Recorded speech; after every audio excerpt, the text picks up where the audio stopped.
ناظرین السلام علیکم ورحمۃ اللہ وبرکاتہ۔ اہل حدیث کے منہج پہ ہم گفتگو کر رہے تھے، تو پہلی جو ہماری نشست تھی اس میں ہم نے مولانا داؤد غزنوی علیہ الرحمہ کی سوانح کو، بایوگرافی کو ڈسکس کیا تھا کہ کیسے وہ تعامل بین المسالک یعنی اہل حدیث مسلک کے دوسرے مسالک کے ساتھ جو ربط و تعلق ہے اس کے اوپر ہمیں زور دیتے نظر آتے ہیں، اور کیسے اس کی افادیت کو اور فوائد کو بیان کرتے ہیں۔ دوسرا جو ایپیسوڈ تھا ہمارا، اس میں ہم نے مولانا حنیف ندوی علیہ الرحمہ کی ایک کتاب اہل حدیث کا دینی تصور، اس کا جائزہ لیا تھا کہ جس میں مولانا جو ہے وہ یہ بتاتے ہیں کہ فی زمانہ عصر حاضر میں اہل حدیث کو کن کن چیلنجز کا جو ہے وہ سامنا ہے، اور اہل حدیث ان چیلنجز سے کیسے کیسے نبردہ آزما ہو سکتے ہیں۔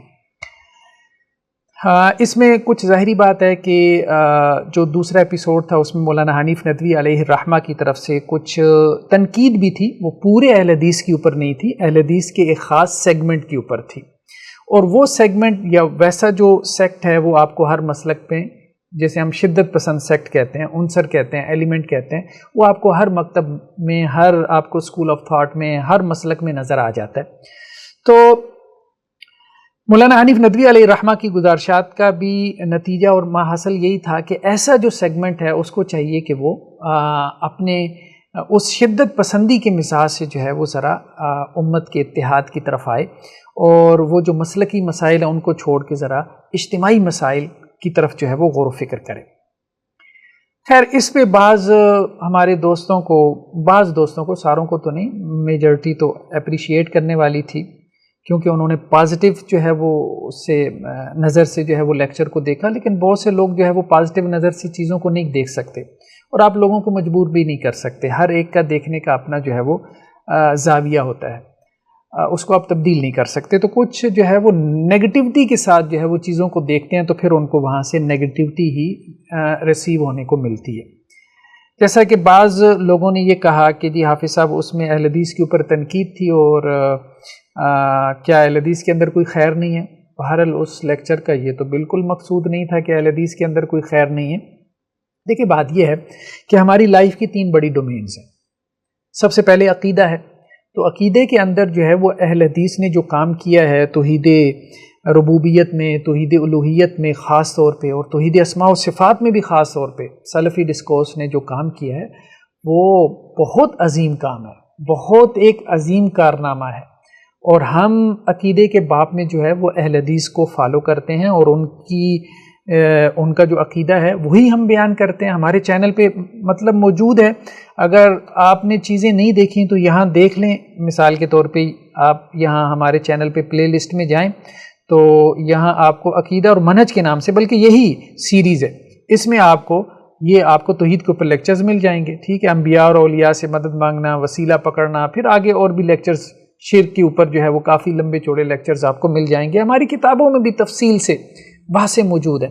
کہ ہم نے ہمیشہ جو ہے وہ اہل حدیث کا یا جو سلفی عقیدہ تھا، ہم نے اس کو نہ صرف سپورٹ کیا ہے، بلکہ اس کو ایک ایسی دلیل کی بنیاد فراہم کی ہے جو انشاءاللہ سے پچھلے دلائل کے اوپر اضافہ ہی ہے۔ تو یہ اہل حدیث کا بہت بڑا کام ہے، ٹھیک ہے۔ دوسرا یہ ہے کہ جو فقہی مسائل ہیں خاص طور پہ اس میں جو اہل حدیث کا منہج ہے، ہمیں اس کے ساتھ جو ہے وہ اتفاق ہے کہ کتاب و سنت جو ہے وہ سپریم اتھارٹی ہے، ٹھیک ہے۔ ائمہ کے اقوال کو کتاب و سنت کے اوپر پیش کیا جائے گا، اور ہم اسی کے حوالے سے جتنے بھی ہماری فقہی آراء ہوتی ہیں وہ سب جو ہے وہ اہل حدیث کے اسکول آف تھاٹ کے مطابق جو ہے انہی کے دائرے میں رہتی ہوئی ہوتی ہیں۔ مثال کے طور پہ آپ یہ دیکھیں، ہمارے چینل پہ ہی جا کے اگر پورا ہمارا کورس ہے کمپیریٹیو فقہ کا، فقہ و سنہ جس کو ہم نے پڑھایا ہوا ہے، اس میں آپ دیکھیں اس میں نماز کے مسائل ہیں، طہارت کے مسائل ہیں اس میں، اور اس میں جو ہے وہ جہاد تک کے مسائل ہیں، ہر چیز کے مسائل، اور وہ آپ دیکھ لیں کس منہج کے تحت ہم نے بیان کیے ہیں۔ یہ آپ ہمارے یہاں ہوم پیج پہ جائیں گے تو نیچے چل کے، بلکہ یہ عقیدے کا بھی آپ دیکھیں، یہ آپ دیکھیں، یہ تقابلی فقہ جو کورس ہے، کمپیریٹیو فقہ کورس ہے، یہ فقہ و سنہ ہے سید سابق کی کتاب جس کو ہم نے موضوع بحث بنایا۔ تو عقیدہ ہو گیا، فقہ ہو گیا، تو اس میں اہل حدیث یا جو سلفی روایتیں ہیں ہم تو اس کے ریپریزنٹیٹیو ہیں، اس کے ترجمان ہیں، ٹھیک ہے۔ باقی ہم جو ہے وہ اچھے سے گفتگو کرتے ہیں اور سب لوگ اس کو اپریشیٹ کرتے ہیں، اختلاف جو ہے وہ ایک آداب کے دائرے میں جو ہے وہ رہتے ہوئے بیان کرتے ہیں۔ تو یہ اہل حدیث کا مطلب بہت بڑی کنٹریبیوشن ہے، تو ہم اس کو اپریشیٹ کرتے ہیں۔ باقی یہ ہے کہ کچھ اہل حدیث کے ہاں مسائل بھی ہیں، ٹھیک ہے، صرف ان کی کنٹریبیوشن یا پازیٹیو چیزیں نہیں ہیں، کچھ ان کے ہاں مسائل ہیں. مثال کے طور پہ اخلاقی، جو تیسری ہماری لائف کی ڈومین ہے اخلاقی، ایک عقیدے کی، ایک فقہ کی، یعنی ایک عقیدہ یعنی آپ کی سوچ تھاٹ، اور دوسرا آپ کی جو پریکٹیکل لائف ہے، ٹھیک ہے، آپ کے عملی مسائل ہیں، اور تیسرا جو ہے وہ اخلاقی پہلو سے اہل حدیث حضرات میں کمزوری ہے، اور ہم اس حوالے سے بار بار توجہ دلاتے ہیں، نہ صرف ہم بلکہ اکابر اہل حدیث علماء.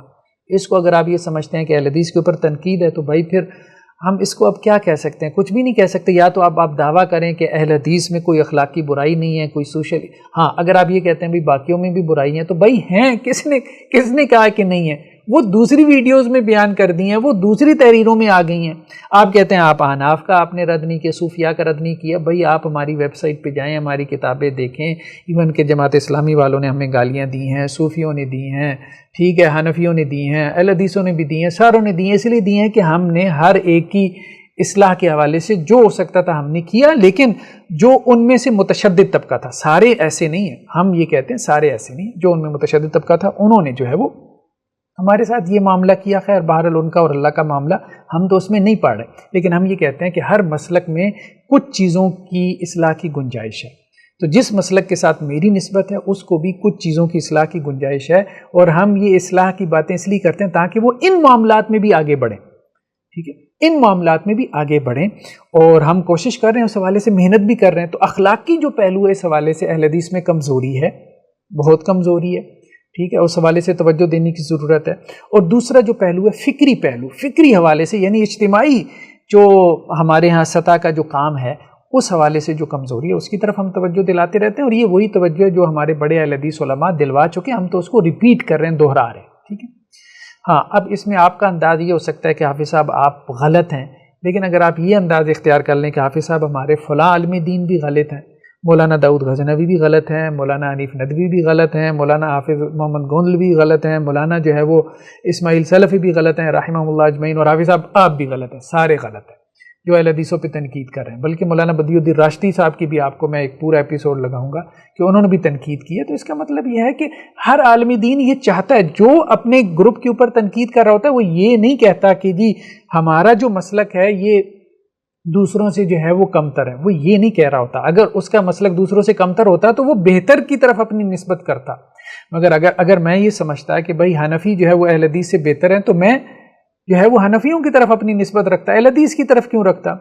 لیکن میں یہ اہل حدیث کو معصوم نہیں سمجھتا.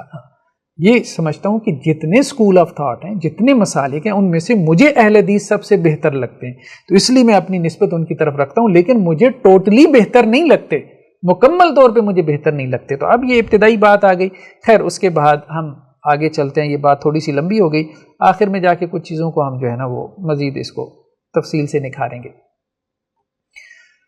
تو ہمارے سامنے جو ہے وہ اس وقت حافظ محمد گوندلوی علیہ الرحمہ کی کتاب ہے الاصلاح، ٹھیک ہے. یہ کتاب جیسے ہم نے آپ کو دکھایا، آپ یہاں سے جو ہے وہ ڈاؤن لوڈ کر سکتے ہیں، یہاں سے کتاب و سنت جو ہے وہ ویب سائٹ سے. اچھا، الاصلاح کتاب کے اندر ایک تو شروع میں جو ہے وہ تعارف ہے حافظ محمد گوندلوی صاحب کا. یہ تعارف ہم دکھا دیں کہ ان کے اساتذہ کا تذکرہ ہے. ان کے اساتذہ میں جیسے سید عبد الجبار غزنوی علیہ الرحمہ تھے، اور اسی طرح سے جو ہے وہ مولانا حافظ عبد المنان محدث وزیر آبادی رحمہ اللہ تھے. تو یہ ان کے مطلب بڑے اساتذہ میں سے ہیں. اور امام عبد الجبار غزنوی علیہ الرحمہ تو ہم نے بتایا تھا کہ سید عبداللہ غزنوی علیہ الرحمہ کے جو ہے وہ بیٹے بھی ہیں، اور ان کے ایک طرح سے آپ کہہ لیں کہ جی شاگرد بھی ہیں. اس کے بعد آگے ہم چلتے ہیں کہ مولانا کی جو رہی ہے ایفیلیشن جامعہ سلفیہ فیصل آباد کے ساتھ 56 میں، جو شیخ الحدیث تھے جو ہے وہ جامعہ سلفیہ فیصل آباد کے، وہ حافظ صاحب ہی تھے. بلکہ سید محمد داؤد غزنوی، مولانا اسماعیل سلفی، مولانا عطاء اللہ حنیف صاحب، یہ سب حضرات جو ہے وہ حافظ محمد گوندلوی صاحب کو جامعہ سلفیہ میں لے کے آئے تھے. تو یہ بیسیکلی ایک ٹیم تھی، ٹھیک ہے، ہم اس کے اوپر آخر میں گفتگو کریں گے، کیونکہ بعض لوگوں نے یہ اعتراض بھی کیا کہ حافظ صاحب پچھلے ایپیسوڈ میں آپ نے مولانا حنیف ندوی کو مولانا داؤد غزنوی کا شاگرد بنا دیا، حالانکہ وہ شاگرد نہیں تھے۔ اس پہ ہم آخر میں گفتگو کرتے ہیں۔ تو بہرحال مولانا داؤد غزنوی، مولانا اسماعیل سلفی، مولانا عطا اللہ حنیف صاحب وغیرہ، یہ سب حافظ محمد گوندلوی صاحب کو جو ہے وہ اپنے پاس جامعہ سلفیہ جب فیصل آباد میں جو ہے وہ بنایا گیا تو ان کو شیخ الحدیث کے طور پہ جو ہے وہ لے کے گئے۔ پھر جامعہ سلفیہ کے بعد ایک بڑی جو ایفیلیشن رہی ہے حافظ صاحب کی، وہ مدینہ یونیورسٹی کے ساتھ، اور وہاں خاص طور پہ شیوخ کو آپ نے بہت زیادہ متاثر کیا۔ تو یہ 64-65 کا جو ہے وہ دورانیہ ہے کہ جب آپ کو مدینہ یونیورسٹی کی طرف سے تدریس کے لیے مدعو کیا گیا تو آپ وہاں تشریف لے گئے اور 1 سال آپ نے وہاں پڑھایا۔ تو یونیورسٹی کے طلبہ کی نسبت وہاں کے اساتذہ اور شیوخ آپ سے زیادہ جو ہے وہ متاثر ہوئے۔ تو حافظ صاحب کا مطلب مقام، علمی مقام اور مرتبہ، اس سے آپ جو ہے وہ ان کا اندازہ لگا سکتے ہیں، اور خاص طور پہ ان کے جو تلامذہ ہیں وہ تو مطلب مختلف ممالک کے اندر جو ہے وہ ہر جگہ موجود ہیں، معروف ان کے تلامذہ، بلکہ یہ ساری معروف ہیں۔ مولانا عبید اللہ خان عفیف صاحب، مولانا صادق خلیل صاحب، مولانا نذیر احمد رحمانی صاحب، عبید اللہ رحمانی صاحب جنہوں نے مشکات کی شرح لکھی ہے، حافظ عبد الغفار حسن صاحب، مولانا اسماعیل سلفی صاحب، علامہ احسان الہی ظہیر صاحب، یہ بھی حافظ محمد گوندلوی صاحب کے نہ صرف شاگرد ہیں بلکہ حافظ صاحب کے داماد بھی ہیں، علامہ احسان الہی ظہیر صاحب۔ اسی طرح سے حافظ افضل السلام بھٹوی صاحب، مولانا ارشاد الحق عصری صاحب، پروفیسر غلام احمد حریری صاحب، آپ نے دیکھا ہو کہ ان کے بہت سے جو ہے نا وہ اردو تراجم ہیں، اور بھی بہت سے علماء جو ہے وہ ان کے شاگردوں میں سے ہیں۔ تو حافظ صاحب جو ہے وہ بڑے بڑے علماء کے جو ہے وہ اساتذہ میں شمار ہوتے ہیں۔ حافظ صاحب کی یہ جو کتاب الاصلاح ہے، اس میں ان کے مختلف آرٹیکلز ہیں مختلف موضوعات کے اوپر، خاص طور پہ بدعت کی اصلاح کے حوالے سے انہوں نے کافی زیادہ علمی گفتگو کی ہے، اور وہ بھی اصولی، اور یہ گفتگو ایسی ہے کہ شاید طلبہ کے لیے، جو طلبۃ العلم ہے، ان کے لیے سمجھنا بھی مشکل ہو۔ ہاں، جن کا اصول فقہ کا گہرا ذوق ہے، مزاج ہے، تو انہیں یہ کتاب پڑھنے میں بہت حظ اور لطف آئے گا، کیونکہ حافظ صاحب میں علمی گہرائی بہت زیادہ ہے۔ تو ایک بریلوی عالم دین جو ہے جنہوں نے اہل حدیث کے حوالے سے کتاب لکھی تھی، وہی مطلب جو آپ کہہ لیں کہ ایک طرح سے فرقہ پرست جو ہے وہ بریلوی عالم دین تھے، اور انہوں نے اہل حدیث کے، آپ یوں سمجھیں کہ ناری ہونے کی 4 وجوہ بیان کی، یعنی نار سے مطلب اہل حدیث جو ہے وہ جہنمی ہیں، وہ بریلوی عالم دین نے کتابچہ لکھا، ٹھیک ہے، اور اس کا نام تھا جی حنفیہ پاکٹ بک۔ تو اس کا جواب جو ہے وہ پھر حافظ صاحب نے دیا، اور بڑے تحمل کے ساتھ، بڑے بردباری کے ساتھ۔ وہ تو اہل حدیث کو جہنمی کہہ رہا تھا نا، لیکن حافظ صاحب نے بہت علمی گفتگو کیا۔ مجھے نہیں لگتا کہ وہ جو صاحب تھے ان کو یہ حافظ صاحب کی گفتگو کچھ سمجھ میں بھی آئی ہوگی۔ خیر بہرحال، اب اس میں جو ہے انہوں نے اس قسم کے اعتراض کیے، جیسے عام طور پہ اعتراضات کیے جاتے ہیں ایک دوسرے کے مسلک کے اوپر بلا وجہ کے اعتراضات، ٹھیک ہے، مطلب ان کا وہ موقف نہیں ہوتا، لیکن آپ ان کا وہ موقف بنا کے پیش کرتے ہیں۔ جیسے وہ بریلوی عالم دین کہتے ہیں کہ جی پہلی وجہ اہل حدیث کے جہنمی ہونے کی یہ ہے کہ یہ اجماع اور قیاس کو نہیں مانتے، اس لیے یہ ناری ثابت ہوئی ہے۔ تو اس پہلی بات کا جواب یہ ہوا کہ اہل حدیث اجماع اور قیاس کو صحیح مانتے ہیں، ٹھیک ہے۔ جو فرقہ قیاس کا منکر ہے وہ بھی اہل سنت کا گروہ ہے، کیونکہ اہل ظاہر کے امام داؤد ظاہری کو حنفیہ نے مجتہد مطلق مانا ہے۔ تو یہاں پہ حضرت حافظ صاحب نے اس بریلوی عالم دین کو یہ جواب دیا کہ دیکھو، جن بنیادوں پہ تم جو ہے وہ اہل حدیث کو جہنمی کہہ رہے ہو کہ یہ اجماع کو نہیں مانتے، قیاس کو نہیں مانتے، تو یہ بات درست نہیں ہے۔ اہل حدیث اجماع کو بھی مانتے ہیں، اور اہل حدیث جو ہے وہ قیاس کو بھی مانتے ہیں۔ ہاں، اہل الظاہر قیاس کو نہیں مانتے، لیکن وہ بھی اہل سنت ہیں۔ کیوں اہل سنت ہیں؟ اس لیے کہ اہل حدیث صرف ان کو نہیں اہل سنت کہہ رہے، بلکہ حنفیہ بھی ان کو جو ہے، حنفیہ میں بڑے بڑے علماء ان کو اہل سنت میں شمار کرتے ہیں۔ تو اس لیے آپ لوگ اتنی سختی نہ کرو۔ تو یہ حضرت حافظ صاحب جو ہے وہ ان حضرت کو جو ہے وہ سمجھا رہے ہیں جو بریلوی عالم دین ہے۔ اسی طرح سے وہ بریلوی عالم دین جو ہے نا، وہ جس طرح سے استدلال کر رہے ہیں، تو حضرت حافظ صاحب نے ان کی مثالیں دی ہیں، ٹھیک ہے۔ ایک استدلال جو ہے انہوں نے یوں کیا کہ جی اہل حدیث کے ناری ہونے پہ جو ہے کہ اہل حدیث صحابہ کے مسلک پر نہیں، پھر کہا کہ صحابہ کا مسلک ائمہ اربعہ اور ان کے متبعین کا مسلک ہے، اور وہ مسلک اصول اربعہ سے عبارت ہے۔ اہل حدیث چونکہ ان اصول اربعہ سے 2 کو نہیں مانتے، لہٰذا یہ ناری ہوئی ہے۔ پھر وہی بات کرنا شروع کر دی کہ اہل حدیث جو ہے وہ صحابہ کے مسلک پر نہیں ہے، مطلب وہی ایسی چیزیں کہ جن کا تعلق جو ہے وہ الزام سے ہے. حالانکہ اہل حدیث جو ہے وہ صحابہ کو کتنی اہمیت دیتے ہیں، وہ انشاءاللہ اسی لیکچر میں وہ بات جو ہے وہ حضرت حافظ صاحب کی ہمارے سامنے آئے گی. اچھا، پھر حضرت حافظ صاحب کہتے ہیں کہ جی ان کا استدلال ایک اور چیز سے بھی ہے کہ جی اہل حدیث کے ناری ہونے کی دوسری وجہ یہ بتائی کہ ہماری جماعت بڑی ہے، یعنی بریلوی جماعت یا حنفی جماعت بڑی ہے. ٹھیک ہے، تو حضرت حافظ صاحب نے اس کا جواب دیا، بھائی کثرت کی وجہ سے جو ہے نا استدلال کرنا یہ معتزلہ کا مذہب ہے، معتزلہ کا مذہب ہے. اور دوسری بات یہ ہے کہ اہل حدیث مذاہب اربعہ سے کوئی الگ جماعت نہیں، بلکہ مذاہب اربعہ اور اہل حدیث ایک ہی جماعت ہے. یہ حضرت حافظ صاحب نے بہت تفصیل سے ثابت کیا ہے کہ ہم مذاہب اربعہ سے یعنی فقہائے اربعہ سے کوئی الگ نہیں ہے. ٹھیک ہے، یہ اہل الحدیث اور وہ ایک ہی جماعت ہیں. باقی جن لوگوں نے الزام لگانا ہے، دیکھیں آپ ان کی زبان کو روک تو نہیں سکتے، ٹھیک ہے، ان کو آپ روک نہیں سکتے. اب حضرت حافظ صاحب کیا کرتے ہیں کہ اہل حدیث اور حنفی کے درمیان جو اختلافات ہیں ان اختلافات کی گہرائی میں جاتے ہیں، اور پھر یہ کہتے ہیں کہ دیکھیں بات یہ ہے کہ جس طرح سے یہ صاحب جو ہیں یہ غالی ہیں بریلویوں میں سے، تو اس طرح کے غالی جو ہے ہر مسلک کے اندر موجود ہیں، یعنی غلو کرنے والے متشدد لوگ ہر مسلک میں موجود ہیں. ٹھیک ہے، اور ان غلو کرنے والوں کی بات کا جو ہے وہ اعتبار نہیں کرنا چاہیے. تو یہاں حضرت حافظ صاحب اس کو کہہ رہے ہیں کہ بھائی تمہارے استدلال میں بھی غلطی ہے. ٹھیک ہے، اور اگر تمہاری یہ جو استدلال کی غلطی ہے، حضرت حافظ صاحب نے اس کے استدلال کی ایک غلطی پکڑ لی اور کہا کہ اگر تمہارے استدلال کی اس غلطی کو میں تحریف دین کہہ دوں اور اس تحریف دین کی وجہ سے تمہیں جہنمی بنا دوں تو پھر تمہیں کیسا لگے گا. ٹھیک ہے، تو حضرت حافظ صاحب اس کو سمجھا رہے ہیں کہ یہ مغالطہ آمیز گفتگو نہ کیا کرو. پھر اسی طرح سے جو ہے وہ حضرت حافظ صاحب کہہ رہے ہیں کہ اس شخص کی مثال بعینی ہی آج کل کے بعض متشدد اہل حدیث بلکہ غالی ظاہریوں کی طرح ہے، جو کہتے ہیں کہ حنفی چونکہ فاتحہ نہیں پڑھتے تو ان کی نماز نہ ہوئی. جب نماز نہ ہوئی تو بحکم حدیث من ترک الصلاۃ متعمدا فقد کفر، جو عمدن نماز چھوڑ دے وہ کافر ہے، وہ کافر ہوئی ہے. اس قسم کی روش سے اہل علم کو بچنا چاہیے، آپس میں اتفاق اور اتحاد کی کوشش کرنی چاہیے. تو حضرت حافظ صاحب نے کیا کام کیا ہے کہ وہ جو بریلوی عالم دین غلو کر رہا تھا اور غلو کر کے جو ہے وہ اہل حدیث کے اوپر جہنمی ہونے کے فتوے لگا رہا تھا، تو حضرت حافظ صاحب نے اس کے استدلال کی غلطی پکڑی اور اسے کہا کہ اب تمہارے اس استدلال کی غلطی کو میں تحریف دین کہوں اور تمہیں جہنمی بنا دوں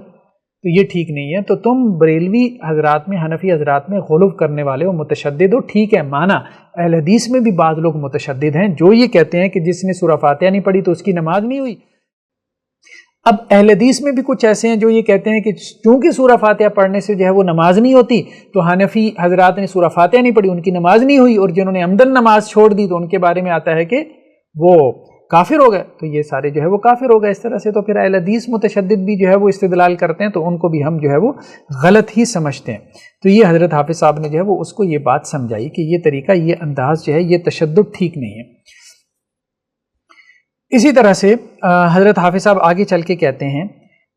یہ پیج نمبر جو ہے وہ 227 پہ، کہ چوتھی دلیل اس نے یہ دی ہے کہ اہل حدیث کی ناری ہونے کی کہ غیر مقلد ائمہ اربعہ کو برا جانتے ہیں. لیکن بہرحال جو اہل الحدیث ہیں، غیر مقلد تو نہیں کہنا چاہیے، وہ ائمہ اربعہ کو برا نہیں کہتے، بالکل بھی نہیں کہتے. یہ ایک بہتان ہے. اچھا، لیکن حافظ صاحب کی آگے نصیحت کیا ہے؟ اس میں کوئی شبہ نہیں کہ ہر دو فریق میں غالی افراد موجود ہیں. لیکن نا بات یہ ہے کہ ہر دو فریق میں ہیں. ہم یہ نہیں کہہ رہے کہ اہل حدیث سارے جو ہے وہ ایسے ہوتے ہیں، فرقہ پرست ہیں، یا بریلوی سارے فرقہ پرست ہیں، یا دیوبندی سارے فرقہ پرست ہیں. ٹھیک ہے، ایسا نہیں ہے. حضرت حافظ صاحب یہ کہہ رہے ہیں کہ حنفیوں میں بھی کچھ ایسے ہیں جو غالی اور متشدد ہیں، اہل حدیثوں میں بھی ہیں، مان لیا. تو غلو ہمیں نہیں کرنا چاہیے. ہاں، شائستگی کے ساتھ تہذیب کے دائرے میں رہتی ہوئے اپنا اختلاف جو ہے وہ آپ بیان کریں علمی بنیادوں پہ. تو اس میں کوئی شک نہیں کہ ہر دو فریق میں غالی افراد موجود ہیں جو ائمہ دین کے حق میں گستاخانہ کلمات کہتے ہیں، جیسے بعض امام ابو حنیفہ اور بعض امام بخاری کو برا کہتے ہیں. یعنی کچھ ایسے لوگ ہوں گے جو اپنے آپ کو اہل حدیث کہتے ہوں تو امام ابو حنیفہ کو برا بلا کہتے ہیں، اور کچھ ایسے ہوں گے جو اپنے آپ کو حنفی کہتے ہیں اور امام بخاری کو برا بلا کہتے ہیں. ٹھیک ہے،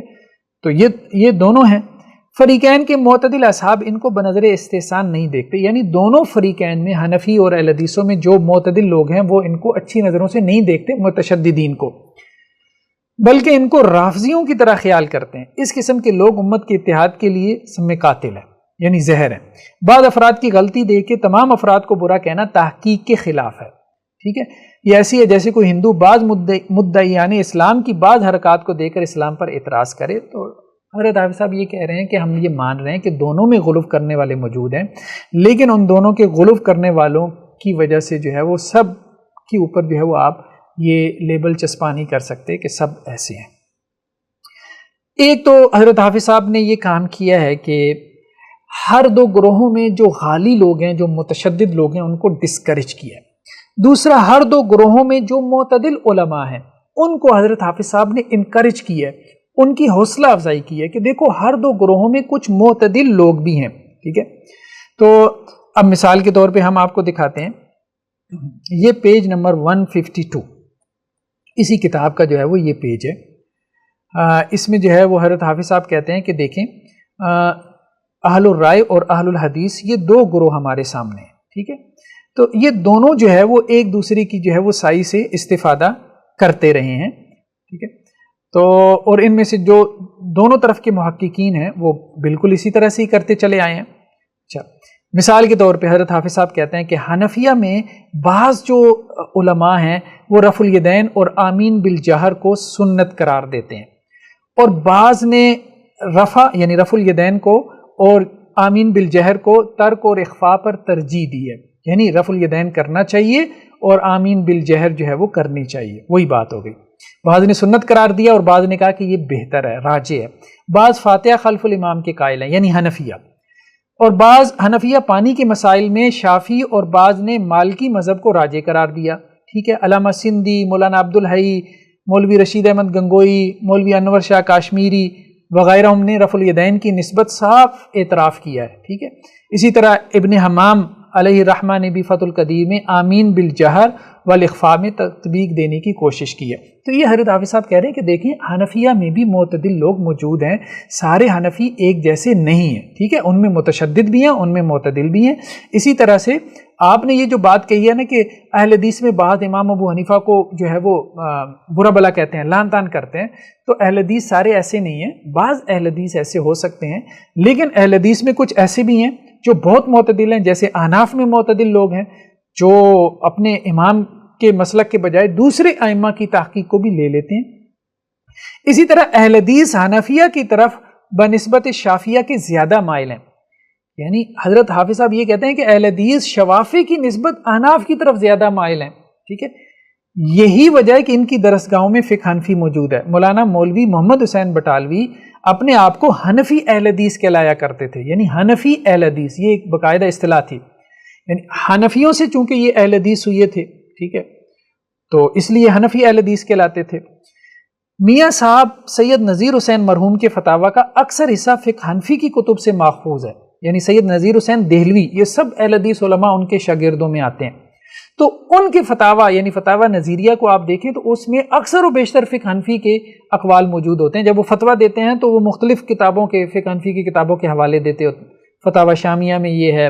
فلاں فتاویٰ عالمگیریہ میں یہ ہے، ٹھیک ہے، فلاں جو ہے وہ بدائع الصنائع میں یہ ہے، اس طرح سے مختلف کتابوں کے وہ حوالے جو ہے وہ دیتے ہیں۔ تو یہ حضرت حافظ صاحب نے حوصلہ افزائی کی ہے کہ ایک طرف وہ لوگ ہیں، ٹھیک ہے، لیکن دوسری طرف دونوں میں معتدل لوگ بھی ہیں، تو اس لیے ہمیں جو ہے وہ اس میں پریشان نہیں ہونا چاہیے۔ اس کے بعد سب سے ایک اہم بات جو حضرت حافظ صاحب نے اپنی اس کتاب میں کی ہے، وہ آگے چل کے پیج نمبر، یہ تو خیر بہت لمبی چوڑی بحث ہے، لیکن پیج نمبر 216، ٹھیک ہے، یہاں حضرت حافظ صاحب نے ایک حدیث کے اوپر بحث کی ہے۔ وہ حدیث جو ہے بہت معروف حدیث ہے کہ آپ صلی اللہ علیہ وسلم نے فرمایا کہ بنی اسرائیل کے 72 فرقے ہوئی ہے اور میری امت جو ہے وہ 73 فرقوں میں تقسیم ہو جائے گی، سب آگ میں ہوں گے سوائے ایک فرقہ کے، ٹھیک ہے۔ تو اور ناجی فرقہ کے بارے میں آپ صلی اللہ علیہ وسلم نے کیا کہا؟ صحابہ نے پوچھا تو آپ صلی اللہ علیہ وسلم فرمایا ما انا علیہ واصحابی، جس پہ میں اور میرے صحابہ ہوں وہ فرقہ جو ہے وہ ناجی ہوگا، ٹھیک ہے۔ اب اس میں حضرت حافظ صاحب کہتے ہیں 3 باتیں ہیں، امت کے 73 فرقے ہوں گے، ایک کے سوا سب دوزخ میں جائیں گے، ناجی فرقہ وہ ہے جو میرے اور میرے اصحاب کے راستے پر ہو۔ تو اب حضرت حافظ صاحب یہ بتا رہے ہیں کہ یہ 72 میں سے ایک فرقہ کون سا ہوگا، اور حضرت حافظ صاحب کی جو تشریح ہے ویسے کمال ہے، بہت کمال ہے، مجھے تو اس تشریح سے 100% اتفاق ہے۔ ویسے ایسی تشریح میں نے اس سے پہلے اس حدیث کی نہیں پڑھی، اور مجھے اس کے اوپر 100% اطمینان ہے کہ یہ جو 72 جہنم میں جائیں گے، یہ کون ہوں گے اور ایک جو جنت میں جائے گا یہ کون ہوں گے. تو حضرت حافظ صاحب کی تشریح کا خلاصہ یہ ہے، میں بلکہ آپ کو اسکرین شاٹس دکھاتا بھی ہوں، کہ یہ جو 72 فرقے جہنم میں جائیں گے نا، یہ وہ ہوں گے جو ہر مسلک میں ہیں، ہر فرقے میں آپ کہہ لیں موجود ہیں، اور جو فرقہ واریت کو ہوا دیتے ہیں، حزبیت کو ہوا دیتے ہیں، تہذب کو. کیونکہ یہ جب دوسرے سے اختلاف کرتے ہیں تو بغض، حسد اور کینہ رکھ کے اختلاف کرتے ہیں، اور جب دل میں بغض، حسد اور کینہ ہو تو یہ جو کیفیات ہیں، یہ جو احوال ہیں آپ کے قلبی، یہ آپ کو تہذب تک اور پھر تقاتل یعنی باہمی لڑائی تک پہنچا دیتے ہیں. ٹھیک ہے، جو کہ اسلام میں ممنوع ہے. تو 72 فرقوں سے مراد ہر مسلک میں ایسے لوگ ہیں جو حسد، بغض اور کینے کے ساتھ دوسروں سے اختلاف کرتے ہیں اور دوسروں کے اوپر لعن طعن کرتے ہیں. ٹھیک ہے، ہاں، ہر مسلک میں جو لوگ جو ہے وہ سنسیریٹی کے ساتھ، اخلاص کے ساتھ جو ہے وہ اختلاف کرتے ہیں اور پوری تہذیب کے دائرے میں رہتے ہوئے اور علمی بنیادوں پہ اختلاف کرتے ہیں، تو حضرت حافظ صاحب کہتے ہیں کہ وہ اصل میں وہ لوگ ہیں جو ہے وہ جنت کی طرف جانے والے ہیں. اچھا، اب حضرت حافظ صاحب اس میں جو ہے جو بیان کر رہے ہیں اس کو ہم دیکھتے ہیں. افتراق سے مراد وہی افتراق ہوگا جس کی وجہ سے آپس میں بغض و عناد پیدا ہو جائے، کیونکہ مجرد اختلاف آراء و صحابہ میں بھی تھا. انسان میں ایک جذبہ تعصب ہوتا ہے، جب ایسی شے پہ حملہ کیا جائے جو اس کی طرف منسوب ہو تو قوت غضب میں ایک جوش اور انتقام کی خواہش پیدا ہوتی ہے. یعنی ہر انسان کے اندر ایک تعصب کا جذبہ ہے، تو جب آپ کی مخالفت کی جاتی ہے تو آپ میں جو ہے وہ انتقام لینے کی خواہش پیدا ہو جاتی ہے. ٹھیک ہے، تو حضرت حافظ صاحب نے پھر جو ہے سیاست، نسب، ملک، رنگ، اس قسم کے تعصبات کا تذکرہ کیا، لیکن کہتے ہیں کہ مذہبی افتراق ہی ایک ایسی شے ہے جس کی وجہ سے ایک منظم افتراق شروع ہو جاتا ہے. یعنی بدترین افتراق جو ہے وہ سیاسی، نسبی اور رنگت کا، ملک کا نہیں ہے، بلکہ مذہبی افتراق ہے، کیونکہ مذہبی افتراق کی وجہ سے جو فساد پیدا ہوتا ہے وہ بہت بڑھ گیا. اب حضرت حافظ صاحب کہتے ہیں کہ مذہب کیا ہے؟ مذہب ان امتیازی عقائد اور اعمال سے عبارت ہے جو بمنزلہ فصول کے ہر ایک فرقے کو دوسرے فرقے سے الگ کرتے ہیں. یعنی آپ کے کچھ عقائد اور اعمال ہیں جن کی وجہ سے آپ دوسرے فرقے سے جدا ہیں. ٹھیک ہے، تو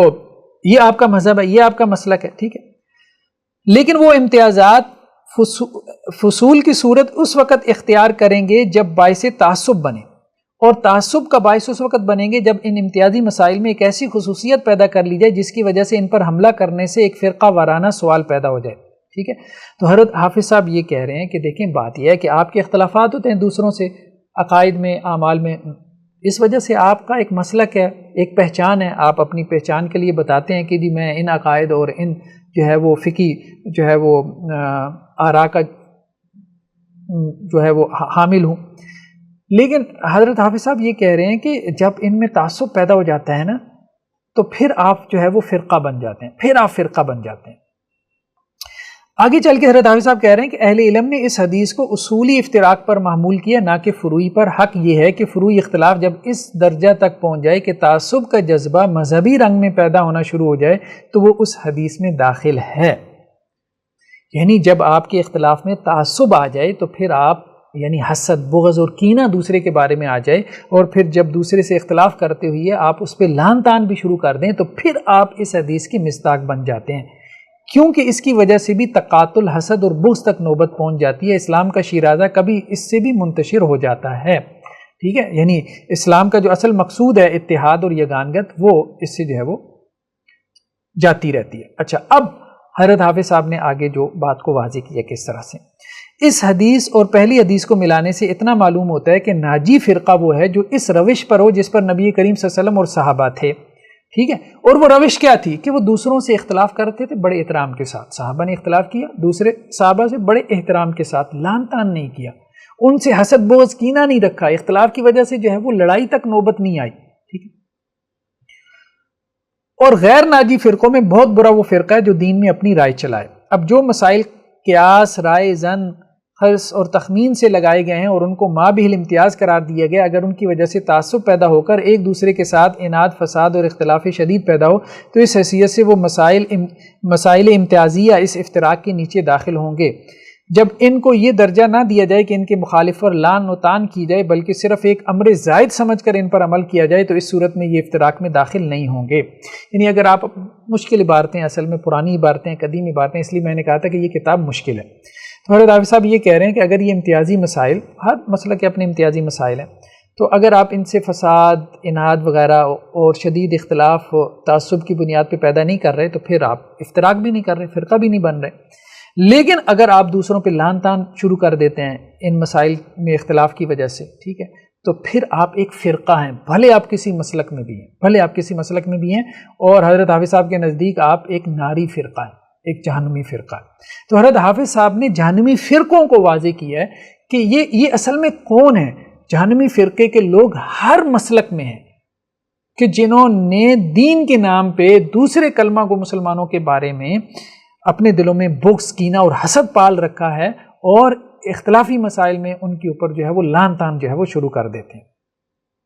حضرت حافظ صاحب آگے چل کے کہتے ہیں آج کل ہر دو فریق اہل حدیث اور حنفی بھائیوں میں اس قسم کے افراد موجود ہیں جو معمولی مسائل کی بنا پر سخت تعصب کرتے اور ایک دوسرے کو دیکھنا نہیں چاہتے، کیونکہ انہوں نے اپنے بعض اجتہادات کو مذہبی رنگ دے لیا ہے، یعنی اپنی آراء کو، اپنے فہم کو انہوں نے کتاب و سنت کا جو ہے وہ نام دے دیا ہے۔ تو حضرت حافظ صاحب کی جو ہے اس جو حدیث کی تشریح ہے یہ تفصیلی ہے سارا، تو اب میں نہیں پڑھ کے سنا سکتا، بہت لمبا لیکچر ہو جائے گا، لیکن اس سے ہمیں یہی پتہ چلتا ہے کہ فرقہ واریت کیا ہے۔ تو اصل میں حضرت حافظ صاحب نے فرقے کو ڈیفائن کیا ہے کہ فرقہ یہ نہیں آپ کہیں کہ جی دیوبندی فرقہ ہے، حدیث فرقہ ہے، جو ہے وہ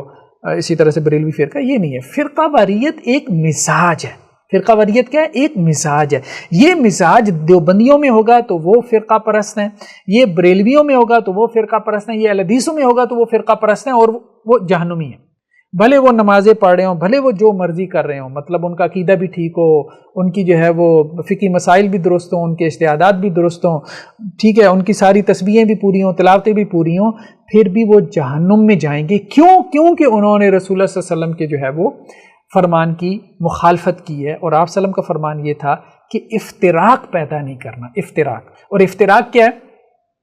جو ہے وہ افتراق کا مطلب یہ ہے کہ پھاڑ دینا، مطلب امت کو جو ہے وہ پھاڑ دینا، فرقے جو ہے وہ کر دینا، اور فرقہ وہی کرتا ہے کہ جو اختلاف میں شدت اختیار کرتے ہوئے اور اپنے تعصب کو ہوا دیتے ہوئے دوسرے مسالک کے لوگوں کے بارے میں جو ہے وہ بغض، حسد اور کینہ پال لیتا ہے، یہاں تک کہ جو ہے وہ ان کے حوالے سے وہ پھر اس قسم کی لعن طعن جو ہے وہ شروع کر دیتا ہے، یا گالم گلوچ جو ہے وہ شروع کر دیتا ہے۔ خیر، یہ تو ایک مسئلہ ہو گیا۔ اس کے بعد جو ہے وہ حضرت حافظ صاحب نے جو ہے وہ خاص طور پہ چونکہ صحابہ کی بات آئی تھی کہ اہل حدیث جو ہے وہ صحابہ کے اقوال کو حجت نہیں مانتے، تو اس حوالے سے حضرت حافظ صاحب نے سلف صالحین کے اقوال کا دینی سٹیٹس کیا ہے، شریعہ سٹیٹس کیا ہے، اس حوالے سے جو ہے وہ آگے چل کے گفتگو کی ہے۔ یہ ہم آپ کو کچھ دکھاتے ہیں۔ اس میں اگر ہم کوئی ٹائٹل قائم کرنا چاہیں، یہ جو نیکسٹ بحث ہے، تو یہ ٹائٹل، یہ بھی لمبی چوڑی جو ہے وہ بحث ہے حضرت حافظ صاحب کی، اس کو آپ دیکھ سکتے ہیں۔ یہ ابھی میں نے آپ کے سامنے پیج نمبر 507 جو ہے وہ نکالا ہے، ٹھیک ہے۔ یہ بیسیکلی جو ہے وہ بدعت کی بحث چل رہی ہے۔ تو بدعت کے لیے قرون ثلاثہ کی قید کیوں، ٹھیک ہے، اب یہ ایک عنوان ہے۔ ہاں، بہت سے بریلوی حضرات یہ کہتے تھے ایک حدیث کو لے کے کہ خیر القرون کرنی، بہترین زمانہ جو ہے آپ صلی اللہ علیہ وسلم فرمایا میرا ہے، اس کے بعد صحابہ کا، پھر تابعین کا۔ تو اب بریلوی حضرات کیا کرتے تھے کہ بہت سی باتیں خیر القرون سے نکال لاتے تھے اور کہتے تھے کہ دیکھو ان کو تو آپ بدعت نہیں کہتے، ان کو تو آپ بدعت نہیں کہتے، یہ تو خیر القرون سے ثابت ہیں، ٹھیک ہے۔ دوسرا وہ یہ بھی کہتے تھے کہ یہ جن کو آپ بدعت کہہ رہے ہیں یہ دیکھیں یہ خیر القرون سے ثابت ہو رہی ہیں۔ تو حضرت حافظ صاحب نے اب اس کا جواب دیا ہے کہ بھائی دیکھو خیر القرون جو ہے، نو ڈاؤٹ نبی کریم صلی اللہ علیہ وسلم کا زمانہ، صحابہ کا زمانہ، تابعین کا زمانہ، یا بعض اقوال کے مطابق جو ہے وہ تبع تابعین کا زمانہ بھی اس میں شامل ہے۔ تو حضرت حافظ صاحب پہلی بات تو یہ کہہ رہے ہیں کہ قرون ثلاثہ میں بھی بدعت پیدا ہو سکتی ہے، اس لیے یہ کہنا کہ یہ عمل قرون ثلاثہ میں ہے، ٹھیک ہے، خیر القرون میں ہے، یہ کوئی دلیل نہیں ہے، کوئی دلیل نہیں ہے۔ تو حضرت حافظ صاحب کہہ رہے ہیں کہ اس میں کوئی اختلاف نہیں کہ قرون ثلاثہ میں بدعت پیدا ہو سکتی ہے، بلکہ بہت سی بدعات اس زمانے میں بھی رائج ہوئیں، ٹھیک ہے۔ اچھا، جیسے حضرت حافظ صاحب نے کہا کہ بدعت خروج و قدر، یعنی خوارج جو تھے، اب خوارج تو حضرت علی رضی اللہ عنہ کے زمانے میں پیدا ہو گئے تھے، اسی طرح جو قدریہ تھے ان کا رد حضرت عبداللہ بن عمر رضی اللہ عنہ نے کیا ہے، صحیح بخاری میں موجود ہے، ٹھیک ہے۔ تو وہ صحابہ کے زمانے میں پیدا ہو گئے تھے۔ تو کتب تواریخ کیا، کتب احادیث بھی اس پہ شاہد ہیں کہ خروج اور قدر کی جو بدعت تھی یہ خیر القرون میں پیدا ہوئی تھی۔ تو پھر اس میں کس طرح اختلاف ہو سکتا ہے، ٹھیک ہے۔ تو ایک بات تو حضرت حافظ صاحب نے یہ کہی ہے کہ خیر القرون کہ ہر عمل جو ہے وہ ہمارے لیے حجت نہیں ہو سکتا، اس لیے کہ خیر القرون میں بھی بہت سی بدعات پیدا ہو سکتی تھی اور بلکہ ہوئی بھی ہیں۔ حضرت حافظ صاحب یہ کہتے ہیں کہ خیر القرون کا جو عمل ہے اجتماعی طور پہ آپ کہہ سکتے ہیں کہ اس میں خیر غالب ہے، بس یہ بات کی جا سکتی ہے، لیکن خیر القرون کا ہر عمل جو ہے یہ ہمارے لیے حجت نہیں ہو سکتا۔ آگے چل کے حضرت حافظ صاحب یہ کہتے ہیں کہ دیکھیں بات یہ ہے کہ کچھ منکرات جو ہے وہ ہمیں نظر آتے ہیں کہ خیر القرون میں بھی تھے، ٹھیک ہے، جیسے یہ وہی زمانہ تھا جس میں اہل بیت کو برملا گالیاں دی جاتی اور حج تمتع سے روکا جاتا، تکبیرات انتقال کو چھوڑ دیا گیا، مدینہ منورہ کی بے حرمتی کی گئی اور حالت یہاں تک پہنچ گئی کہ بعض صحابہ مخفی طور پہ نماز پڑھتے رہے اگرچہ ان پر انکار کیا گیا، لیکن اس کے باوجود وہ زمانہ مطلقاً خیر نہیں ہو سکتا، اور حضرت نے خبر دی ہے کہ ایک گروہ میری امت سے ہمیشہ حق پر رہے گا۔ حضرت حافظ صاحب بیسیکلی کتاب و سنت کی بالادستی کی بات کر رہے ہیں، وہ یہ کہہ رہے ہیں کہ دیکھو خیر القرون میں بہت سی منکرات کا بھی شیوع ہو گیا تھا، بہت سی منکرات بھی پھیل گئی تھیں، تو مطلقاً خیر القرون کو آپ خیر کا زمانہ نہیں کہہ سکتے، ہم یہ کہہ سکتے ہیں کہ مجموعی طور پہ وہ خیر کا زمانہ تھا،